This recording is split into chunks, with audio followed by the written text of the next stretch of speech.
السلام علیکم، آپ سب کا سواگت ہے ہمارے چینل میں۔ آج ہم آپ سب کو اللہ کا ذکر بتاتے ہیں۔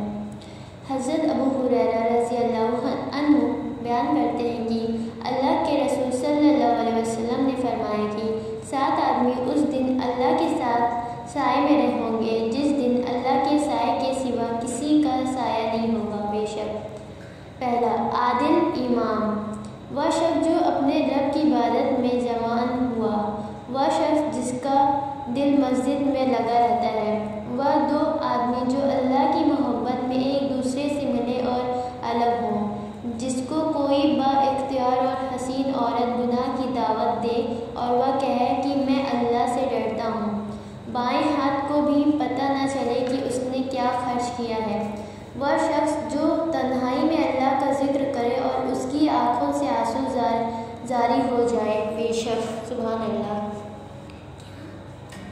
حضرت ابو ہریرہ رضی اللہ عنہ کا بیان ہے کہ اللہ کے رسول صلی اللہ علیہ وسلم نے فرمایا کہ اللہ فرماتے ہیں، میں اپنے بندے کے گمان کے ساتھ ہوں، جب وہ میرا ذکر کرتا ہے تو میں اس کے ساتھ ہوتا ہوں، اگر وہ اپنے دل میں میرا ذکر کرے تو میں اس کا تنہائی میں ذکر کرتا ہوں۔ بے شک اگر مجلس میں میرا ذکر کرے تو میں اس سے بہتر مجلس میں اس کا ذکر کرتا ہوں، اگر وہ ایک بلیشت مجھ سے قریب ہوتا ہے تو میں اس سے 1 ہاتھ قریب ہوتا ہوں، اور اگر وہ 1 ہاتھ مجھ سے قریب ہوتا ہے تو میں اس سے 2 ہاتھ قریب ہوتا ہوں۔ بے شک جو میری طرف چل کر آتا ہے میں اس کی طرف دوڑ کر آتا ہوں۔ سبحان اللہ۔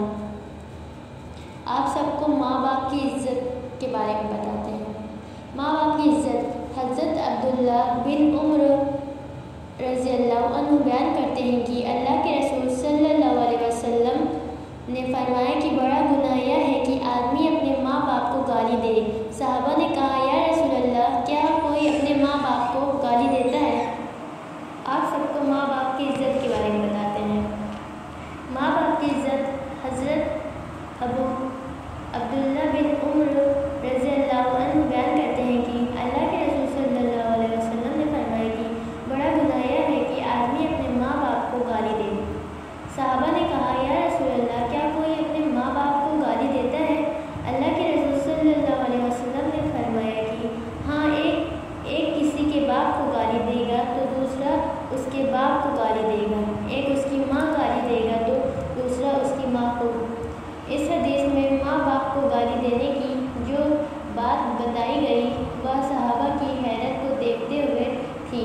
وہ اتنے سادہ دل اور نیک طبیعت تھے کہ بچوں کی طرف سے ماں باپ کو گالی دیے جانے کی بات ان کے لیے بہت ہی عجیب اور یقین کے قابل نہیں تھی۔ انہیں معلوم ہی نہیں تھا کہ ان کے بعد ایک ایسی بھی قوم آئے گی جو اپنے ماں باپ پر ہاتھ اٹھانے اور اولڈ ایج ہوم کے پردے میں انہیں تکلیف دینے میں بھی کوئی شرم محسوس نہیں کرے گی۔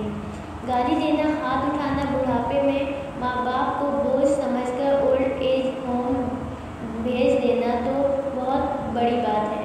اسلام نے تو ماں باپ کو جھڑکنے اور انہیں اف تک کہنے پر پابندی لگائی ہے، اور یہی تک نہیں بلکہ ان سے نرمی سے بات کرنے کا حکم بھی دیا ہے۔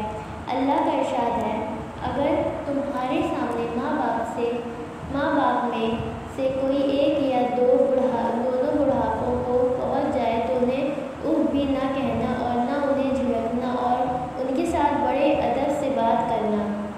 سورہ بنی اسرائیل، پیج نمبر 23۔ اوپر والی حدیث میں ایک اور بہت ہی اہم مسئلے کی طرف اشارہ کیا گیا ہے جو آج ہمارے زمانے میں مسلم سماج کے لیے بڑی بے چینی کا سبب بنا ہوا ہے۔ آج ہر کوئی ایک دوسرے کے عقیدت کے مرکز پر انگلی اٹھانے میں لگا ہوا ہے۔ وقت کی بربادی۔ آج انٹرنیٹ کا زمانہ ہے۔ لوگ کہہ رہے ہیں کہ یہ بہت ترقی والا زمانہ ہے۔ آدمی اپنی جگہ رہتے ہوئے میلوں دور بیٹھے آدمی سے کنیکٹ کر رہا ہے اور اس سے باتیں کر رہا ہے، لیکن سچائی یہ ہے کہ اس آسانی نے حقیقت میں آپس میں دوریاں